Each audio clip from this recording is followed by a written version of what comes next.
देखिए, बहुत बात साफ है। मैंने पीलीभीत की भारतीय जनता पार्टी की भाषा सुनी है, उनके भाषण सुने हैं। उन्हें बताना चाहिए कि पिछले 10 साल में कितने लोगों को नौकरी दी है। आज सवाल रोजगार का है। इस देश का नौजवान अग्निवीर व्यवस्था नहीं चाहता। इस देश का नौजवान पेपर लीक नहीं चाहता है, वो नौकरी रोजगार चाहता है। 30 लाख के लगभग सरकारी नौकरियां अभी खाली हैं जो भरी नहीं गई हैं, और नौकरियां इसलिए नहीं दी जा रही हैं क्योंकि उन्हें आरक्षण देना पड़ेगा। नौकरियां मिलेंगी तो आरक्षण देना पड़ेगा, इसलिए सरकार पीछे हट रही है। और जो महंगाई बढ़ी है उसका जवाब क्या है? दाल, सरसों का तेल, घी, सब्जियां तो चलो एक बार को अगर हमारे किसान को मुनाफा मिल रहा है तो ठीक है, लेकिन आप खुद सोचिए कि 2014 में नमक की कीमत क्या थी और 2024 में नमक की कीमत क्या है। इसका जवाब सरकार के पास क्या है? उद्योगपतियों का तो ये कर्ज माफ कर रहे हैं, 15 लाख करोड़ माफ कर दिया। इलेक्ट्रॉल बॉन्ड उन्हीं लोगों से लिया जिन उद्योगपतियों को इन्होंने कर्जा माफ किया। इलेक्ट्रॉल बॉन्ड को लेकर के क्या सरकार के पास सफाई है? इन्होंने अपने 10 साल में लोगों से झूठ बोला है, उद्योगपतियों को लूटने का काम किया है। बीजेपी की यही पहचान है, झूठ और लूट। लूटा इलेक्ट्रॉल बॉन्ड से और जनता को झूठ बोला कि हम खुशहाल कर देंगे, किसानों की आय दोगुनी कर देंगे। आज बताइए, जो सरकार एमएसपी नहीं दे पा रही, एमएसपी के कानूनी अधिकार की मांग कर रहे हैं। और मैं इन खाकी वालों को भी कह के जा रहा हूं, अगर हमारी फौज की भर्ती को, जो फौज सबसे सेंसिटिव है, हमारी सीमाएं सबसे सेंसिटिव हैं, चीन को लेकर के सवाल खड़े हैं कि रिजांगला को लेकर के क्या हमारा रिजांगला का मेमोरियल नहीं तोड़ दिया? चीन की फौज आई और रिजांगला का मेमोरियल तोड़ दिया। क्या आप ऐसे दुनिया में विश्वगुरु बनेंगे? क्या दुनिया में आपकी पहचान इसलिए बनेगी कि आपने अपनी सीमा सिकोड़ ली है? आपकी सीमाएं सिकुड़ रही हैं। और सोचो, एक देश की बीजेपी की सरकार क्या कहती है कि अगर उन्होंने हमारे गांव के नाम बदले हैं तो हम चीन का नाम बदल देते हैं।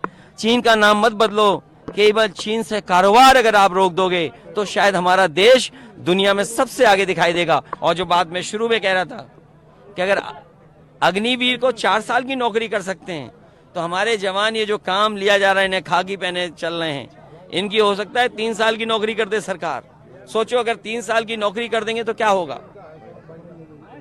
But BJP is saying, sir, कि they are heading towards clean sweep in this. देखिए, कोई क्लीन स्वीप नहीं है।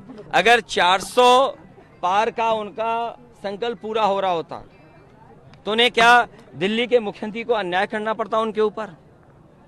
क्या झारखंड के मुख्यमंत्री को जेल भेजना पड़ता? आखिरकार किस बात की घबराहट है? आप खुद जानते हैं इस बात को कि जो इलेक्ट्रॉल बॉन्ड दिए गए हैं, क्या सेम बंदे ने नहीं दिए? एक ही व्यक्ति ने 2 तरह से पैसा दिया है। क्या नहीं दिया ये आप नहीं जानते क्या? लेकिन कई बार हमारे प्रेस के साथी भी उनसे बचते हैं उन सवालों से। मुझे उम्मीद है कि आपको बचाने के लिए भी जनता वोट डालने जा रही है। और बम्बई बनाने की बात कर रहे हैं। अरे बम्बई में क्या बनाएंगे? देखिए, बम्बई एक ही बार बोला उन्होंने, दोबारा नहीं बोल पाए। इसका मतलब है उनकी हर बात झूठी है। इसीलिए मैंने कहा भारतीय जनता पार्टी की जो पहचान है झूठ और लूट की। उन्होंने कहा किसान की आय दोगुनी कर देंगे, नौजवानों को नौकरी रोजगार दे देंगे। अब बताओ बम्बई बनाएंगे? अरे अगर बम्बई बन जाएगा तो आप छोटे कैमरामैन थोड़ी बनोगे, आप फिल्म बनाने वाले कैमरामैन बन जाओगे। उनके भाई आपके मंच पर हैं, उनके भाई आपके मंच पर हैं। देखिए, सोचो, ये तो अच्छी बात है। क्या चीज? किसने? देखिए, ये सच्चाई है।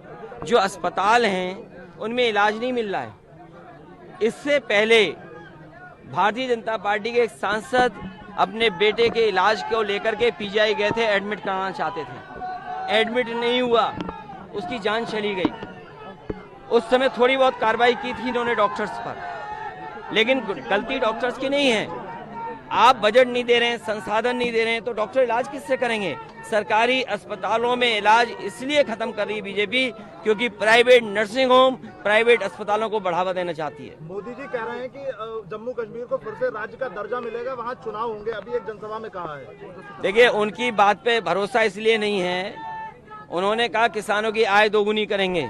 क्या आय दोगुनी हो गई? और जो रिजांगला, जो हमारे मेमोरियल था जवानों का, क्या उस मेमोरियल को नई चीन की फौज ने तोड़ दिया? ये सवाल उससे भी बड़ा है। Prime Minister is targeting India coalition. He is saying that it is no more. देखो, पहले तो वो इंडिया गठबंधन बोले हैं, वो अंग्रेजी या हिंदी पता नहीं कौन सी भाषा मिलाकर के इंडी बोल रहे हैं। पहले तो उन्हें इंडिया गठबंधन का नाम सही तरीके से लेना चाहिए कि इंडिया गठबंधन। अगर इंडिया गठबंधन को कहते हैं घमंडी, तो अहंकारी गठबंधन है आपका बीजेपी का, अहंकारी गठबंधन है। और इतना अहंकार है कि जो लोग ये कहते थे कि रुपया और डॉलर, रुपया नीचे जा रहा है, डॉलर ऊपर जा रहा है, आज बताओ डॉलर कितना ऊपर पहुंच गया है? हमारी अर्थव्यवस्था कहाँ है? अखिलेश जी, आखिरी सवाल, वरुण गांधी का टिकट काट दिया भाजपा ने, क्या लगता है? सोचो, आपको क्या करना चाहिए? ये वरुण गांधी तो थे किसानों के साथ, नौजवानों के साथ, उनकी टिकट काट दी। जो पीलीभीत में काम ही नहीं करेंगे, पूरे प्रदेश में सड़क में गड्ढे हैं, बंबई बनाने का सपना दिखा रहे हैं, उन्हें टिकट दे दी।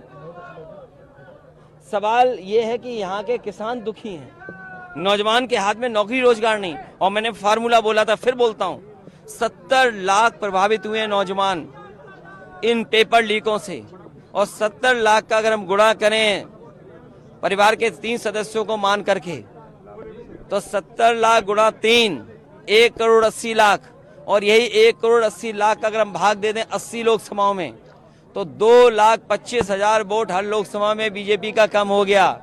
तो सोचो जीत कहाँ रहे हैं? ये तो हारने जा रहे हैं। ये 400 पार नहीं, 400 हार होने जा रही है। इसीलिए मैंने कहा, भारतीय जनता पार्टी की जो पहचान है लूट और झूठ की, वो गांव-गांव पहुंचाएं, घर घर पहुंचाने का काम हमारे कार्यकर्ता नेता करें। अंतिम सवाल का, आज कश्मीर में, जम्मू कश्मीर में देखिए, गुंडे माफिया ये हमारी पुलिस जानती है। बनारस में पुलिस इंस्पेक्टर को भारतीय जनता पार्टी के नेता ने इतना मारा, लातों से मारा। बताओ, आपने वीडियो देखा होगा। प्रधान सांसद, देश के प्रधानमंत्री जी के लोकसभा के क्षेत्र में और सबसे महत्वपूर्ण चौराहे पर अगर बीजेपी का कार्यकर्ता नेता पुलिस के सब इंस्पेक्टर को किक करता है, उसकी पिटाई करता है, और बीजेपी के मुख्यमंत्री खुद बचाते हों, तो सोचिए कैसे न्याय दे पाएगी पुलिस? बताओ, जो इंस्पेक्टर पीटा गया है, सब इंस्पेक्टर, उससे इस पुलिस का मनोबल गिरा कि नहीं गिरा?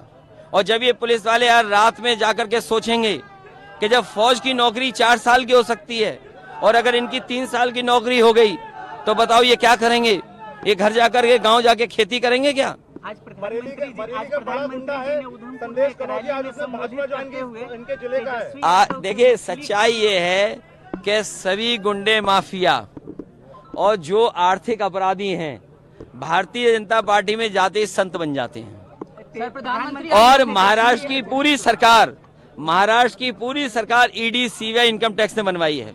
केजरीवाल जी जेल में है, क्या कहना है इसको लेकर? उधमपुर में एक रैली में तेजस्वी यादव जी के मछली खाने के उस पर कुछ तंज किया है। और देखिए, आज तो ये प्रधानमंत्री जी को नहीं बोलना चाहिए, और अगर कोई ये बात कहे कि बीजेपी के लोग न जाने कितने लोगों से गले मिलते हैं जो नॉन वेजिटेरियन हैं, तो यही तो हमारी लड़ाई है कि बीजेपी के लोग हर चीज पे पाबंदी लगाना चाहते हैं। आप क्या बोलेंगे, क्या खाएंगे, क्या सुनेंगे, आपका चैनल भी कंट्रोल कर लिया। सुनेंगे क्या, सोशल मीडिया भी कंट्रोल कर लिया कि उसको कितनी रीच होगी। तो यही तो झगड़ा है। ये लड़ाई आजादी की है, स्वतंत्रता की है कि हमें स्वतंत्र रहना है। हमारा खाना पीना पहनावे पे कोई उंगली नहीं उठा सकता।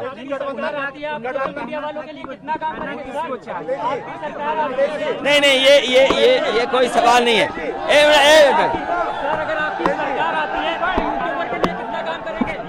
इसको और मदद करेंगे, क्योंकि अभी तो शोषण नहीं होने देंगे। अभी तो सब्सक्राइब